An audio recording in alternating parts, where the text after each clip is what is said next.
야고보서를 함께 나누면 좋겠다 이런 마음이 들어서 이제 하반기를 야고보서를 함께 묵상하고 나누게 됩니다. 이 땅을 살아감에 있어서 우리가 믿음을 가지고 살아가지만 참된 믿음의 삶을 살고 있는지 우리는 늘 우리를 점검하고 우리를 또 다시 한번 이렇게 돌아보아야 할 것입니다. 야고보서를 살펴보면서 우리가 이 땅의 믿음의 삶이 어떤 것인지 또 다시 한번 확인하고 그렇게 믿음의 삶을 살아가는 복된 은혜가 우리 남서 청년 이북 가운데 넘치기를 주님의 이름으로 축복합니다. 오늘 첫 시간으로 야고보서 1장 1절 한 절 말씀만 우리 같이 보도록 하겠습니다. 야고보서 1장 1절 한 절 말씀입니다. 같이 한 목소리로 합독하도록 하겠습니다. 시작. 하나님과 주 예수 그리스도의 종 야고보는 흩어져 있는 12지파에게 문안하노라. 아멘. 최근 세계 곳곳에 일어나는 참 많은 사건들을 보면서 이 시기가 참 위기의 시기다 이런 생각을 하게 됩니다. 금방 끝날 것 같았던 이 전쟁도 계속해서 이어지고 있고 또 세계 곳곳에 일어나는 많은 사건들을 보면서 참 어려운 시대를 우리가 살아가고 있구나 이런 생각을 하게 됩니다. 특별히 한국 사회, 이 대한민국을 살아가고 있는 우리가 참 많은 것들을 공감하게 되는데 무엇보다도 청년으로 이 땅을 살아가는 것이 참 힘이 든다는 것을 우리 청년들이 너무나도 잘 느끼고 있을 것입니다. 이런 시대 속에 청년으로 살아간다는 것도 참 힘이 드는데 그리스도인으로 살아가는 것도 참 힘이 듭니다. 언젠가부터 사회의 매스컴에서 이 교회의 잘못된 모습들을 비난하고 비탄하면서 세상 사람들이 오히려 교회를 향해 손가락질하고 있는 그런 시대를 우리가 살아가고 있기 때문입니다. 그런데 사실 이러한 모든 모습들은 다 우리의 잘못 아니겠습니까? 하나님께서 거룩하게 불러주신 교회답게 또 성도답게 살아야 함에도 교회의 역할, 성도의 역할을 우리가 잘 하지 못해서 우리가 그렇게 감당하지 못했기 때문에 받는 비난의 모습이라는 것입니다. 우리가 세상에 복음을 전하며 그들을 바른 길로 인도해야 하는데 그렇게 하지 않았기 때문에 오히려 세상 사람들로부터 비난을 받고 있다는 것입니다. 얼마나 참 창피하고 부끄러운 일입니까? 어떤 분이 이런 말을 했습니다. 나는 교회가 상식적이기만 해도 교회에 나가겠다. 상식적인 것이 얼마나 당연한 것입니까? 그런데 교회가 상식에 벗어나서 상식적인 교회를 찾아볼 수 없기에 오히려 상식적인 교회만 있어도 교회를 나가겠다는 사람들이 있을 정도입니다. 왜 그렇게 되었을까요? 그 가장 중심은 우리가 하나님의 말씀대로 살지 않기 때문이라고 할 수 있습니다. 어떤 교회에 새로운 목사님이 이제 부임하고 첫 설교를 하는데 많은 사람들이 은혜를 받았어요. 그런데 그 다음 주일에도 그 목사님이 똑같은 설교를 또다시 하는 것입니다. 성도들이 수군거리겠죠. 아니 왜 또다시 똑같은 설교를 하는 것인가? 그런데 다음 주일에도 똑같은 설교를 그 목사님이 하시는 거예요. 더 이상 참을 수가 없어서 대표로 장로님이 목사님을 찾아갔습니다. 그리고 왜 계속 똑같은 설교를 하십니까? 이렇게 묻자 목사님이 담담하게 이렇게 대답했습니다. 우리가 말씀을 듣는 이유는 말씀대로 살기 위해서가 아닌가요? 전 아직 우리 중에 제가 나눈 말씀이 실천되는 것을 보지 못했습니다. 오늘부터 우리가 함께 살펴보게 될 이 야고보서가 바로 그런 이유에서 기록되었습니다. 야고보서는 그리스도인이라는 것을 망각하고 살아가는 사람들에게 따끔한 일침을 가하는 책이다. 야고보서는 그리스도인들의 그릇된 생각과 자세를 가차없이 끄집어내는 책입니다. 실천적인 기독교가 어떤 것인지를 우리에게 알려주는 책입니다. 다시 말하면 야고보서는 죽은 믿음과 바른 살아있는 믿음이 어떤 것인지를 비교하면서 참된 그리스도인들이 보여야 할 이 믿음의 삶이 바로 이런 것인 것을 알려주는 말씀이라는 것이에요. 우리 사랑하는 청년 여러분, 오늘날 이 세상 사람들로부터 우리가 비난받는 것이 우리가 말씀을 잘 몰라서가 아닙니다. 말씀을 잘 듣지 않기 때문이 아닙니다. 얼마나 많은 하나님의 말씀을 우리가 들었습니까? 너무 많이 들어서 이제 우리가 성경 본문만 읽기만 해도 또 설교 제목만 보기만 해도 그 내용을 금방 유추해낼 정도로 우리가 이미 참 많은 설교를 들었습니다. 그런데 문제는 그 말씀을 듣고도 우리가 실천하지 않았기 때문이죠.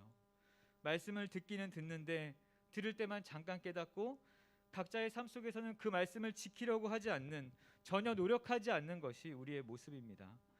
말씀을 들은 대로 실천하지 않으면 아무리 좋은 말씀을 들은다 하더라도 그 말씀을 들었다라고 할 수 없는 것입니다. 우리 사랑하는 남서울 청년 여러분, 여러분은 어떻게 살고 계십니까? 믿음이 있는 그리스도인으로 이 땅을 살아가고 있는데 믿음의 삶을 살고 계십니까? 2020년 이 하반기를 달려는 이 시점에 저는 함께 이 야고보서를 살펴보면서 말뿐만 하는 그런 그리스도인이 아니라 실천하는 그리스도인으로 성장하는 은혜가 있기를 간절히 축복합니다. 그런 의미에서 오늘 1장 1절 말씀 우리 다시 한 번만 읽어볼까요? 1장 1절입니다. 시작.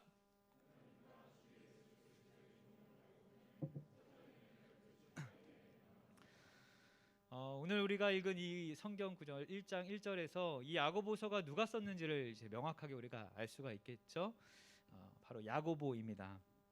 신약 성경에 야고보라는 이름이 참 많이 등장하게 됩니다. 당시 이 야고보라는 이름이 굉장히 흔한 이름이었어요. 우리가 뭐 은혜, 뭐 요한이 뭐 이렇게 부르는 것처럼 야고보라는 이름이 그 당시에는 굉장히 자주 사용되는 이름이었습니다. 야고보라고 하니까 구약의 어떤 인물이 좀 떠오르십니까? 누가 대답했는데? 야곱. 저 주영이가 어제 결혼해서 이거 맞출 수 있을까 이런 생각을 했는데 그래도 후계자가 아직 있네요. 야곱을 떠오르게 되는데 이 야고보는 바로 이 야곱에서 유래되었습니다. 야고보라는 이름이 구약에 나오는 이름 야고보와 야곱의 의미가 똑같다는 것이죠. 그래서 당시에는 굉장히 흔하게 사용되는 이름입니다. 그래서 우리가 잘 알고 있는 예수님의 12명의 제자 중에 2명도 야고보라는 이름을 썼어요. 한 명은 세데베의 아들 요한의 형제인 야고보입니다. 이 사람은 예수님의 사랑을 참 많이 받았습니다. 예수님이 변화산상에 올라서 이렇게 영광스러운 모습으로 변화될 때 함께 따라갔던 제자 중에 바로 이 야고보, 베드로, 요한이 함께 있었죠. 그는 예수님의 제자 가운데 또 가장 먼저 헤롯에 의해서 순교하게 되었습니다. 또 다른 하나는 알페의 아들 야고보가 있습니다. 이 야고보는 아까 그 큰 야고보의 비례해서 이제 작은 야고보라고 불리는 그런 제자였어요. 이런 제자 중에도 제자 외에도 또 많은 야고보가 있었는데 그 중에 아주 중요한 야고보가 한 명 있습니다. 그 야고보는 바로 예수님의 동생인 야고보입니다. 우리 마태복음 13장 55절을 한번 찾아서 같이 한번 읽어보면 좋을 것 같아요. 마태복음 13장 55절입니다. 같이 읽겠습니다. 시작. 이는 그 목수의 아들이 아니냐? 그 어머니는 마리아, 그 형제들은 야고보, 요셉, 시몬, 유다라 하지 않느냐? 성경에서 예수님의 육신의 형제들이 이제 등장합니다. 야고보, 요셉, 시몬, 유다. 나중에 성경 퀴즈를 할지 모르겠지만 TV 야요시유 이렇게 나중에 생각납니다. 야고보, 요셉, 시몬, 유다. 그런데 이들은 처음에는 예수님을 구주로 그리스도로 인정하지 않았어요. 왜냐하면 자신의 어떤 육신의 어머니가 같았기 때문에 어떻게 이런 사람이 그리스도가 될 수 있냐, 구주가 될 수 있냐 이렇게 아마 그들이 생각했을 것입니다. 그런데 나중에 예수님이 부활하신 모습을 그들이 경험하고는 진짜 그리스도구나, 진짜 구주다라고 믿기 시작했습니다. 예수님의 부활 승천 후 이 마가 다락방에 모여서 기도할 때도 그들이 있었고, 또 고린도서 15장에 보면 바울이 예수님의 부활에 대해서 언급하면서 예수님이 부활하신 후에 형제 야고보에게 그 모습을 보이셨다 이렇게 기록하고 있습니다. 그러니까 그 모습을 본 야고보가 이제 예수님을 구주로 영접하기 시작한 것이죠. 처음에는 예수님을 인정하지 않았지만 부활하신 후에 하나님을 만나고 예수님을 경험하고 예루살렘 교회의 지도자가 되어서 이제 기둥의 역할을 해나가게 됩니다. 바로 그 예수님의 동생 야고보가 이 야고보서의 저자입니다.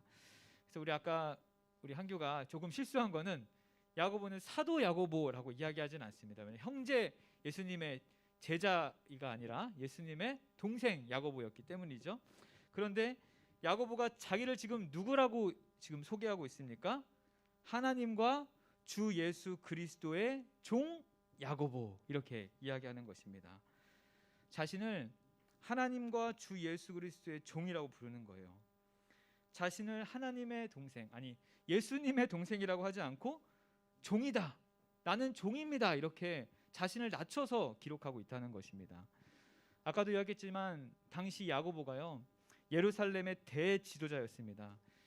이 초대교회 역사에 보면은 당시 야고보의 위치가 이 바울과 베드로까지도 능가할 정도였다, 우리가 그렇게 생각해 볼 수가 있는데, 사도행전 15장에 예루살렘 교회에서 여러 가지 논쟁이 벌어졌습니다. 그때 이제 베드로가 먼저 발언을 하고 또 바나바와 바울이 이어서 발언을 합니다. 그리고 맨 마지막에 야고보가 이렇게 이야기해요. 형제들아, 내 말을 들으라. 그렇게 야고보가 발언을 하자 그 모든 회의가 다 종결이 됩니다. 그의 한마디로 이 회의가 종결될 만큼 그는 권위가 있는 교회의 가장 강력한 지도자였어요. 그래서 바울은 갈라디아에서 야고보를 베드로와 요한과 함께 예루살렘 교회의 기둥 중에 하나였다, 이렇게 기록합니다. 우리 갈라디아서 2장 9절을 한 번 더 찾아볼까요? 갈라디아서 2장 9절입니다. 같이 읽을게요. 시작. 또 기둥같이 여기는 야고보와 게바와 요한도 내게 주신 은혜를 알므로 나와 바나바에게 친교의 약수를 하였으니 우리는 이방인에게로 그들은 할례자에게로 가게 하려 함이라. 아멘. 야고보는 당시 모든 사람들에게 존경을 받고 그의 말이 참 권위가 있는 그런 지도자였다는 것입니다. 이런 존경과 권위를 가진 야고보가 자신을 소개하는데 가장 처음에 무엇이라고 이야기하는 것입니까? 종이다, 예수 그리스도의 종이다, 이렇게 이야기하고 있다는 것이에요. 여러분, 만약 여러분이 누군가 유명한 사람, 대단한 사람의 동생이나 또 조카라도 된다면 이렇게 자랑하고 싶지 않겠습니까? 물론 평소에 이렇게 막 자랑하고 다니지 않을지라도 누군가에게 자신을 이야기하고 좀 어필을 해야 될 그 시기에는 한 번쯤 이렇게 이야기해 볼 만하지 않겠습니까? 제가 초등학교 또 중학교 시절에는요, 그렇게 길거리에 돈을 뺏는 갈취하는 형 누나들이 참 많았습니다. 그 교복 바지를 이렇게 딱 달라붙게 줄이고 마치 레깅스처럼 줄이고 또 깻잎 머리 이렇게 한 누나들이 굉장히 많았어요. 그래서 그들이 지나가면 막 벌벌 떨었습니다. 돈 뺏기면 어떡하지? 여러분 그런 시절 있었습니까? 네, 분명 몇 분 계셨을 텐데 대답 안 하세요. 그런데 여러분, 제가 이래봬도 돈을 한 번도 빼앗겨 본 적이 없는 사람이에요. 왜냐하면 저에게 형이 하나 있었기 때문입니다. 그 형이 그들과 한패였어요. 형 친구들이 지나갈 때마다 저를 알아요. 제가 영표 동생이야 이러면서 오히려 갈취했던 돈을 저에게 주면서 맛있는 거 사 먹어라, 이렇게 이야기했어요. 제가 지금도 좀 왜소하지만 어릴 적엔 더 이게 작고 귀여웠거든요. 단 한 번도 친구들에게 맞아본 적이 없습니다. 싸운 적도 없고 어떤 싸움거리도 일어나지 않았어요. 왜냐하면 당시 학교에서 일진이라고 했던 그 친구들이 어느 날 저에게 찾아와서, 야, 나 너 형이 싸우는 거 봤어. 주먹으로 쳤는데 그 사람이 피했는데 벽을 맞았는데 왼손으로 또 갑자기 치는 거야, 이러면서 무용담을 저에게 막 설명해 주는 것입니다. 그 얘기를 듣는 모든 친구들이 저를 두려워했어요. 쟤는 건들면 안 되겠구나. 무슨 일만 있으면 저는 형의 이름을 이야기했습니다. 우리 형이 임용표야. 그러면 저를 괴롭히려고 했던 모든 친구들이 저를 떠나고 두려워했습니다. 야고보도 예수님의 동생이었어요.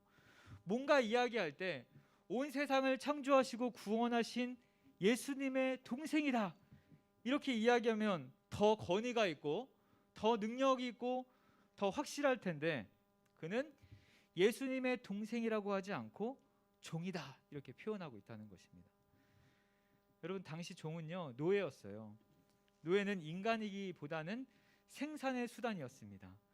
오늘날 짐승이나 어떤 공장의 기계 같다고 생각하면 됩니다. 그래서 노예하고 당나귀는 똑같은데 노예는 말을 할 줄 알 뿐이고 당나귀는 말을 할 줄 모른다. 이런 이야기가 있을 정도로 짐승 취급을 받는 것이 종이었습니다. 아무런 권리도 없고 소유권도 없었습니다. 자신의 생각이나 의지, 꿈이나 계획을 상상조차 할 수 없는 비참한 존재였어요. 주인의 소유가 되어서 주인의 소원대로 살기도 하고 때로는 죽을 수밖에 없었던 것이 노예, 종의 신분이었습니다. 그런데 야고보가 자기를 지금 종이다 이렇게 많은 사람들에게 당당하게 이야기하는 것입니다. 여러분 그가 어떤 강요나 어떤 특별한 목적을 가지고 예수님의 종이라고 불렸을까요? 아니에요. 그는 처음에는 예수님을 인정하지 않았던 사람입니다. 그런데 그가 이제는 자원해서 기꺼이 그리스도의 종이다 자신을 표현하고 있다는 것입니다. 어떻게 그렇게 그가 변했습니까? 진정한 주님을 만나고 나서 그리스도인들이 어떠한 삶의 자세를 가지고 어떠한 믿음의 삶을 살아야 하는지 그가 깨달았기 때문이에요. 이 종에게는 크게 두 가지가 있죠. 종은 소유가 없다는 것입니다. 모든 것이 다 주인의 소유입니다. 그래서 우리가 예수 그리스도의 종이 되었다는 것은 나는 예수님의 소유입니다. 나 자신은 없어지고 주인 대신 예수님의 종으로 남게 되는 것입니다. 우리도 이 땅에 스스로를 예수 그리스도의 종이라고 표현하죠. 그런데 우리는 내가 믿는 사람으로서 하나님의 종이다라고 말하면서도 아직까지도 내 것을, 내 생각을, 내 의지를 주장합니다. 교회에 와서도 내 생각과 내 이야기들을 계속적으로 합니다. 하나님의 생각, 하나님이 원하시는 것, 예수님이 원하시는 것이 무엇인가 생각해보지 않고 자기 생각, 자기 주장만 옳다고 주장하는 것이 우리의 모습입니다. 그러나 사랑하는 여러분, 우리의 주인은 오직 하나님 한 분이십니다. 모든 것이 다 그분의 소유입니다. 나의 주장, 나의 생각이 아니라 하나님의 생각, 예수 그리스도의 생각만이, 예수 그리스도의 뜻만이 있어야 할 줄 믿습니다. 그런데 여러분, 종이라고 하니까 뭔가 없어 보이십니까? 오해하지 마시기 바랍니다. 우리는 종이긴 하지만 세상의 종이 아닌 예수 그리스도의 종이기 때문이에요.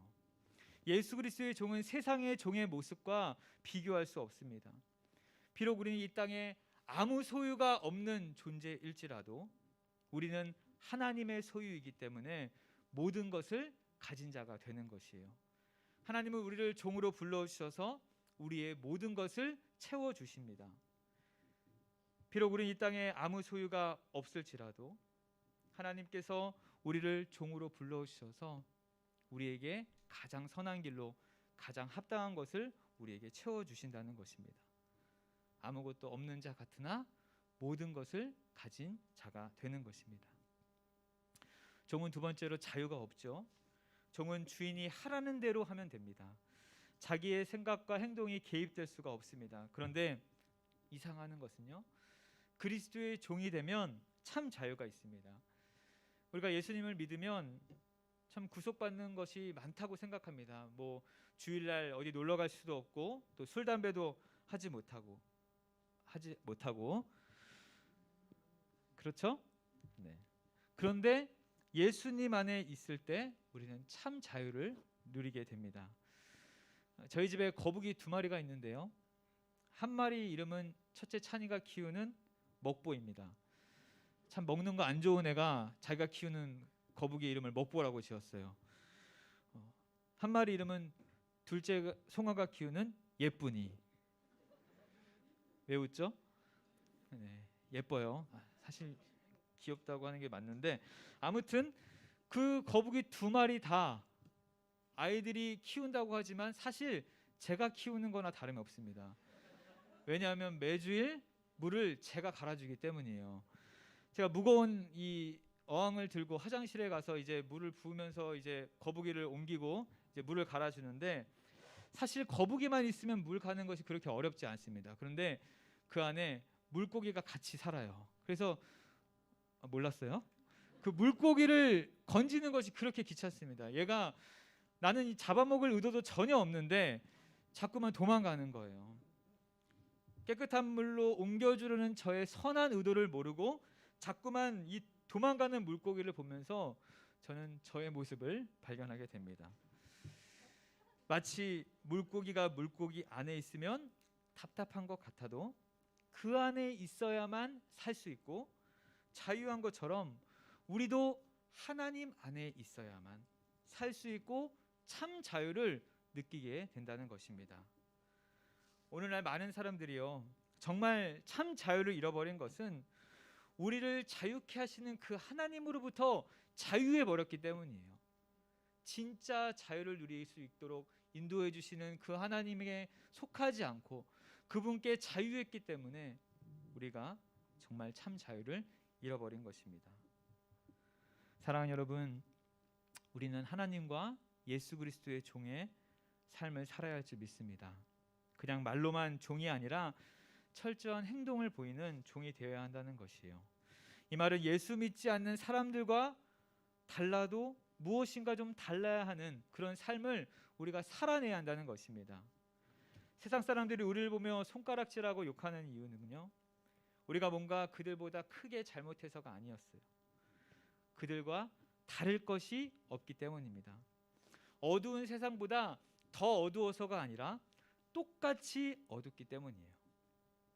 사랑하는 여러분, 세상이 어둡고 썩어져 간다고 해서 우리 또한 똑같이 썩고 어두워져 가는 그런 모습을 가지면 안 되겠습니다.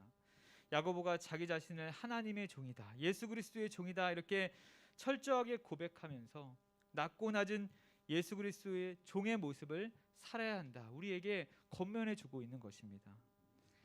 그런데 사실 이 예수 그리스도의 종이라는 칭호는요, 이 안에는 참 큰 자부심을 우리가 가지며 살아야 합니다.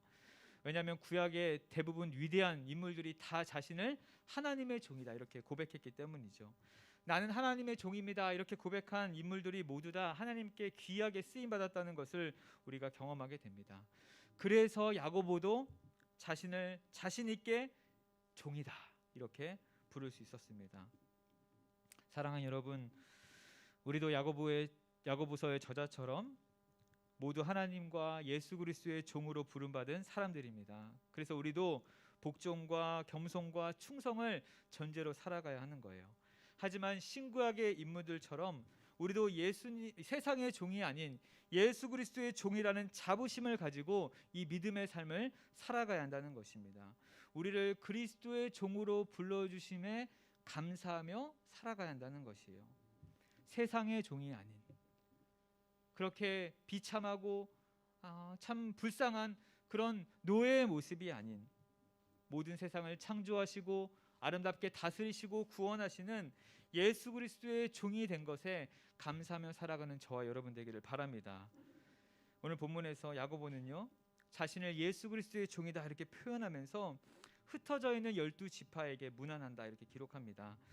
원래 12지파가요 하나의 연합적인 이 성격을 띠고 있는데 지금은 고난을 받아 흩어지게 되었습니다. 그 오순절 사건 이후에 초대교회가요 아주 성령으로 단단해졌습니다. 그래서 사람들이 모여서 기도하고 또 말씀을 나눌 때 아주 놀라운 일들이 벌어졌죠. 그런데 그들만 계속적으로 모이고 함께하다 보니까 그들은 어떻게 살아가야 하는지 자신들의 정체성을 잃어버리게 되었어요. 그런데 예수님의 마지막 명령이 무엇이었습니까? 오직 성령이 너희에게 임하시면 너희가 권능을 받고 예루살렘과 유대와 사마리아와 땅끝까지 이르러 내 증인이 되어라. 이것이 지상 명령이었습니다. 그런데 그들은 자꾸만 자신들만 모이려고 하는 그런 습성을 가지게 되었다는 거예요. 우리가 모이는 것도 참 중요합니다. 주일마다 함께 모여 말씀으로 기도하며 공동체에서 뜨거워진 은혜를 나누는 것이 너무나도 중요해요. 그런데 흩어지는 것도 너무도 중요합니다. 하나님께서는 성도끼리 똘똘 뭉쳐서 사는 마치 아파트처럼 살아가는 그런 모습이 아니라 이 땅에 여기저기 흩어져서 살아가기를 원하신다는 거예요. 왜 그럴까요? 왜 하나님은 흩어지기를 원하시는 것입니까? 그것은 우리 모두가 세상 곳곳에서 빛과 소금의 역할을, 믿음의 삶을 살아내기를 원하고 계시기 때문입니다. 흩어져서 무엇을 하는 것입니까? 그냥 흩어지는 것이 아니라 그 자리에서 그리스도인의 삶, 믿음의 삶을 살아내야 한다는 거예요. 모일 때는 기도하는 것 같고 신앙이 있는 것 같은데 흩어져 각 가정과 또 직장과 일터로 돌아가면 전혀 믿음의 삶을 살아가지 않는 그런 그리스도인들이 얼마나 많습니까? 그런 여러분, 이 교회에서만 잘한다고 다가 아닙니다. 교회 안에서만 열심을 다하지 밖에 나가면 예수님을 믿는 사람인지 아닌지 구분조차 안 된다면 우리는 우리의 신앙을 다시 한번 점검해 봐야 합니다. 그래서 오늘 야고보서가 그렇게 흩어진 12지파에게 권면하고 있는 거예요. 마지막으로 12지파에게 문안하노라 이렇게 기록하고 있습니다. 방금 언급했듯이 이 흩어져 있는 지파라는 것은 다른 나라에 흩어져 있는 유대 신자들을 말합니다.